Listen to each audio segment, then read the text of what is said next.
অঞ্জনা। আমার রান্নাঘরে সবাইকে স্বাগত। প্রত্যেক শনি আর মঙ্গলবার ঠিক সকাল 9টায় আমি হাজির হচ্ছি আপনাদের সামনে নতুন নতুন রান্না নিয়ে।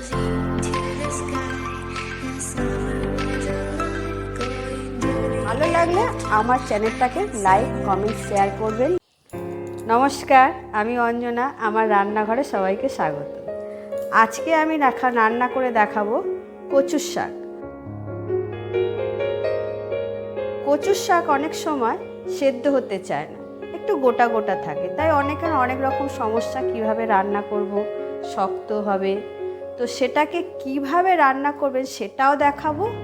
আর আজকে আমি কচুর শাকটা রান্না করব চিংড়ি মাছ আর রসুন দিয়ে। তো সেটা কিভাবে করছি চলুন ভিডিওটা শুরু করি। প্রথমে দেখিয়ে দিচ্ছি, এই যে আমি এখানে কচুর শাক সেদ্ধ করে নিয়েছি। অনেক সময় দেখা যায় কচুর শাক জলের জন্য বা অন্য অন্য কারণেও অনেক সময় কচুর শাক সেদ্ধ হতে চায় না, অনেক কষ্ট হয়। তো আমি এরকম আমারও সেদ্ধ হয়নি, তো এটাকে আমি কিভাবে এটা করব সেটা আমি দেখিয়ে দিচ্ছি। এই শাকগুলো সব মিক্সিতে দিয়ে, এই কচুর শাকগুলো সব আমি মিক্সার গ্রাইন্ডে দিয়ে দেবো। ভালো করে কিন্তু জলটা চেপে নিতে হবে। আমি আগেই জলটা ভালো করে চেপে নিয়েছি একটু, তাও আমি এরকম করে চেপে চেপে যতটা পারবেন জলটা চেপে দিতে হবে। এরকম করে জলটা চিপড়িয়ে মিক্সার গ্রাইন্ডারে সব দিয়ে দেবো। দেখুন, জল আমি ভালো করে আগে চেপে তুলে রেখেছিলাম, তাও আমি সব দিয়ে দিলাম। দিয়ে এটাকে আমি পেস্ট করে নেব। পেস্ট করে নিয়েছি, দেখুন এরকম পেস্ট হয়ে গেছে। দেখুন আর কোনো শক্ত নেই, পুরো গলে গেছে। এইভাবে আপনারা করে নেবেন। আমি সমস্যার সমাধান দেখিয়ে দিলাম। এবার আমি দেখাবো কচুর শাকটা আমি কিভাবে রান্না করছি। প্রথমে আমি এখানে একটা কড়াই বসিয়ে দিয়েছি। কড়াইটা গরম হলে তেল দেব। আমি কড়াই বসিয়ে আমি সামান্য তেল দিয়েছি, দেখুন অল্প করে তেল দিয়েছি। তেলটা গরম হলে আমি এখানে 200 গ্রাম মতো চিংড়ি মাছ ভালো করে ধুয়ে, পরিষ্কার করে ধুয়ে নুন হলুদ মাখিয়ে নিয়েছি। আমি তেলটা গরম হলেই চিংড়ি মাছগুলোকে হালকা করে ভেজে নেব। তেল হয়ে গেছে, আমি চিংড়ি মাছগুলো দিয়ে দিলাম।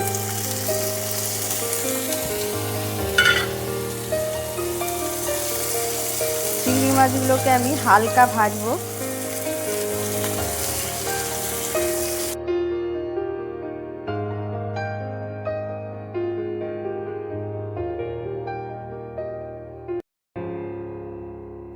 চিংড়ি মাছ আমি হালকা করে ভেজে নিয়েছি। বেশি ভাজলে শক্ত হয়ে যাবে, তাই অল্প ভাজতে হবে। আমি হালকা ভেজে নিয়েছি। এবার আমি এগুলোকে সব তুলে নেব।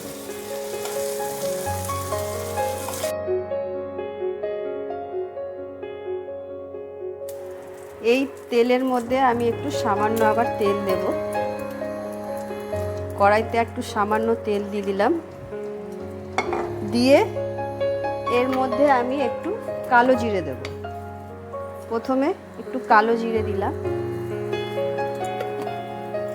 এবার আমি এখানে ঠিক 12 থেকে 15 কোয়া রসুন নিয়েছি। এই রসুনগুলোকে হালকা থেতো করে নেব।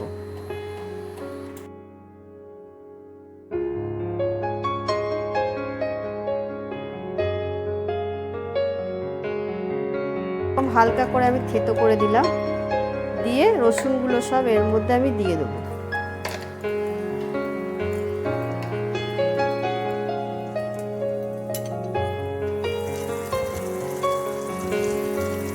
একটু রসুনগুলো নাড়াচাড়া করে নেব।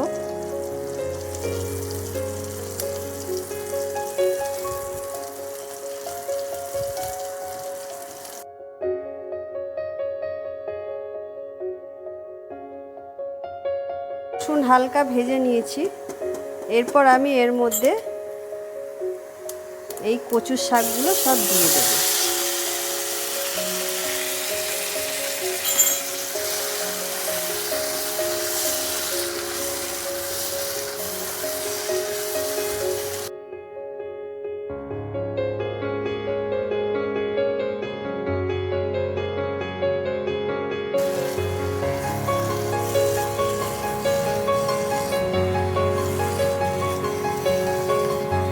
কচুর শাক যখন আমি সেদ্ধ করেছিলাম তখন হালকা নুন দিয়ে একটু সেদ্ধ করেছিলাম।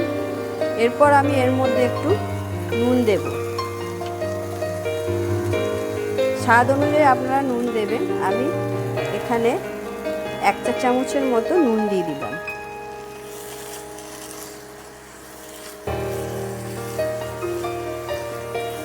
এবার আমি এটাকে ভালো করে নাড়িয়ে চাড়িয়ে একটু কষিয়ে নেব। এবার আমি এর মধ্যে একটু কাঁচা লঙ্কা দেব। এরকম কটা কাঁচা লঙ্কা চিড়ে নিয়েছি, এই লঙ্কাগুলো আমি দিয়ে দেব। ঝালটা আপনারা আপনাদের মতো টেস্ট অনুযায়ী দেবেন, কিন্তু কচুর শাকে একটু ঝাল আর মিষ্টির পরিমাণটা ঠিক থাকলে তবেই টেস্টটা খুব ভালো লাগে।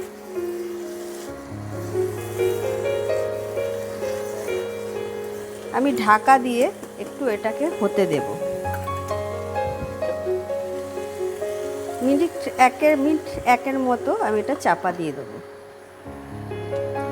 এবার আমি তুলে এটাকে একটু ভালো করে নাড়িয়ে দেব।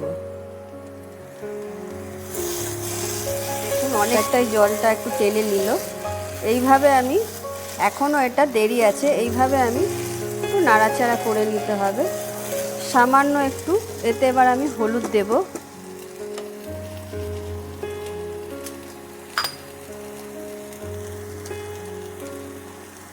এক চামচ মতো হলুদ দিলাম।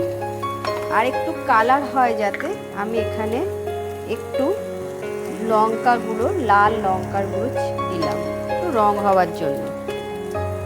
এটা আপনারা চাইলে নাও দিতে পারেন। দিয়ে আমি এটাকে আবার ভালো করে, যতক্ষণ না ভালো মতো শোকাচ্ছে আমি এটাকে ভালো করে নাড়িয়ে যাব।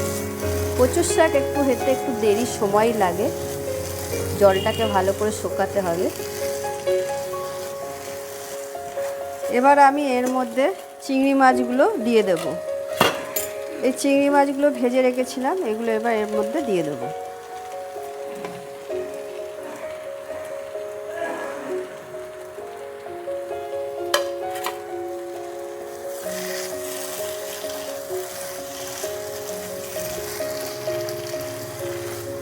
আপনারা তো অনেকেই অনেক রকমভাবে কচুর শাক করে খেয়ে দেখেছেন। এইভাবে আমি যেরকম করলাম একবার বাড়িতে ট্রাই করবেন, এটা খেতে সত্যি খুব ভালো হয়। এবার আমি এর মধ্যে একটু চিনি দেব।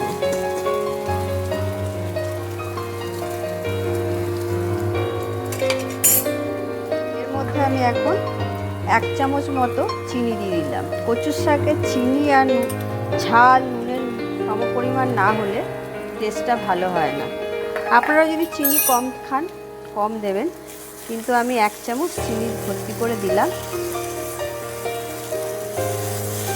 দিয়ে করে আবারও আমি ভালো করে এটা চিনিটা যাতে ভালো মতো এর মধ্যে মিশে যায়, আমি আবারও একটু ভালো করে কষিয়ে নেব।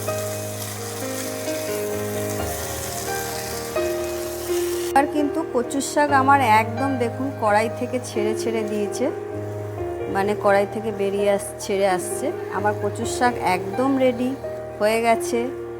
এবার আমি এটার মধ্যে একটু এরকম ছোট্ট একটা লেবুর টুকরো নিয়েছি, একটু লেবুর রস দিয়ে দেবো। যদি কোনো সময় একটু কারো মনে হয় যে গলাটা একটু ধরছে, তাহলে কিন্তু এটা কেটে যাবে আর গলা চুলকাবে,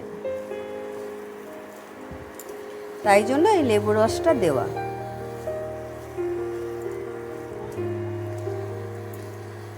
এবার আমার এটা হয়ে গেছে।